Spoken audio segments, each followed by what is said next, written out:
Gentlemen, ladies, and anyone in between, I welcome you all, and today we'll be getting up close and personal with the latest in a long lineage of aluminum-framed, budget-minded egg beatery from Penn Fishing, the third iteration of their popular sub-$100 spinning reel, the Fierce 3, and we'll be comparing it to the outgoing model, the Fierce 2, and we'll also be comparing it to a reel situated one step up, the long-in-the-tooth, been around the block for a while, Penn Battle 2.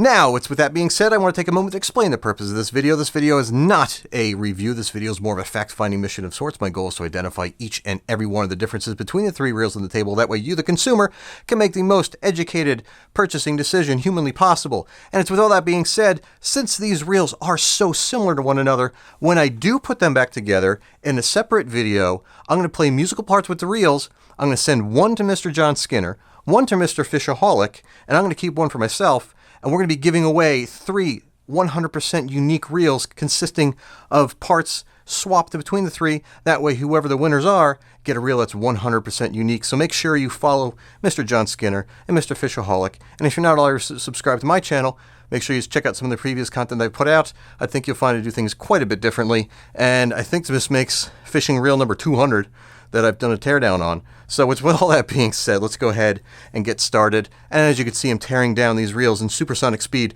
That way we're not going to waste any more time. And I thank you all for joining me, and let's get started.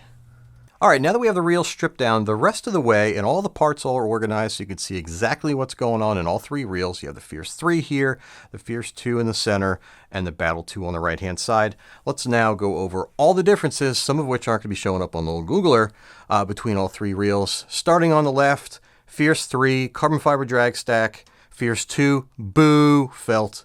Battle 2, carbon fiber. Next up, the line roller assemblies for each of the reels.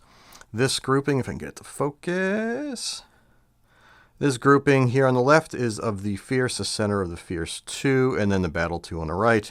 They're all the same. Bonus nachos goes to the Battle 2, which is coming along with a titanium nitrided line roller. No ball bearings to be found, bushings on all three. The bonus, again, with the nitride coating. Is it a big deal? Not all that much. Just make sure you're routinely oiling your line rollers. Open them up, clean them out. Sometimes mineral deposits or salt deposits can gunk them up and prevent the line roller from turning, which then can wear your line and cause squeaking and all that kind of fun stuff. All right, next up, the rotors. Graphite, aluminum.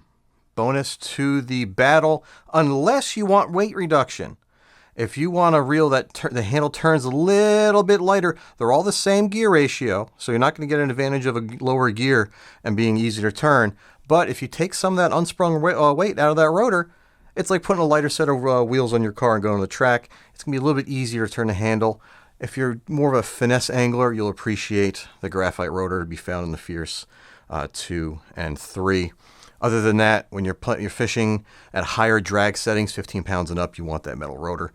Although, like I mentioned before, I ain't never lost a fish because of a graphite rotor. And if you look at some of the super high-end reels from Daiwa with the Saltiga, they're packing Zion carbon composite rotors that are essentially fancy plastic. So no harm, no foul at a reel at this price point. It's nice to see aluminum. Daiwa's not bringing aluminum. Shimano's not bringing aluminum until you get to way up. And with that being said, let's move along.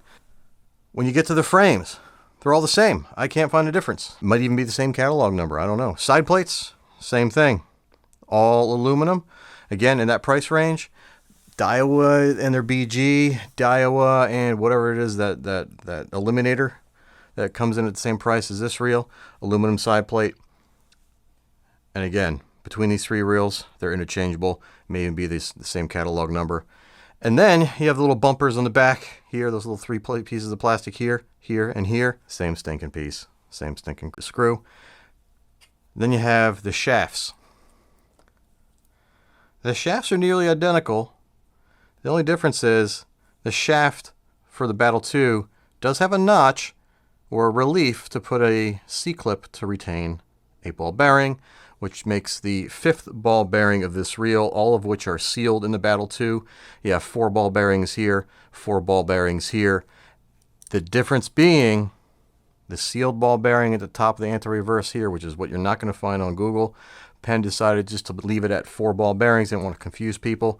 So you have 3 ball bearings shielded 1 sealed, 4 shielded, none sealed, 5 sealed, one of which is a black seal. So that's kind of cool. I like how they did that. It's a little attention to detail at that price point, which you don't often see. And it is an improvement over the previous generation, because if you're a Daiwa BG owner, if you fish a Heart and Assault, that pinion bearing, although it's a kind of a different orientation there, it's a pain point in that reel. I've replaced quite a few myself. Usually I go with a sealed a hybrid ceramic bearing from Boca, which is usually about 11 or 12 bucks shipped off of their website or Amazon. So with that being said, I really think that about covers every difference. The clutches, as far as I can tell, are the same part between the three. All the same catalog number. You can see the blue seal over here. That's just grease. That's a shielded, and that's a shielded. The tops are sealed on the Fierce 3 and shielded on the Fierce 2. And everything else, the oscillation, slider, and cam gear, all the same.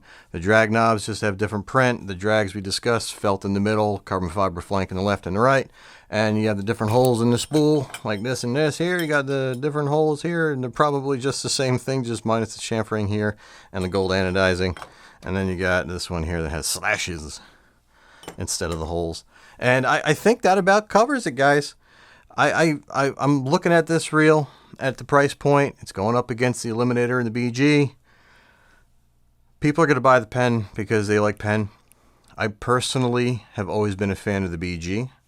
The BG is a spectacular reel until you really get up to that. And well, the Shimano Spheros 3000 and 4000, the smaller sizes, are Stratic FKs, so that kind of brings a new reel into that $110, $120 price point. But never been the biggest fan of the Battle 2. The Fierce at the price point, being a metal frame, was always a nice reel.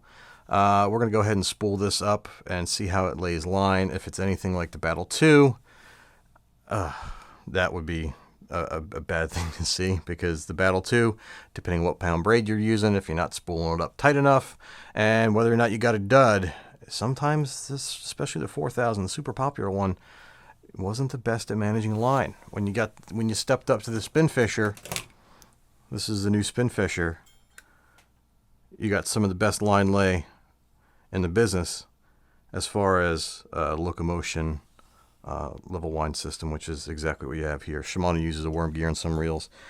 Most other companies uses a locomotion, S-cam and oscillation gear. So let me know what you think down below.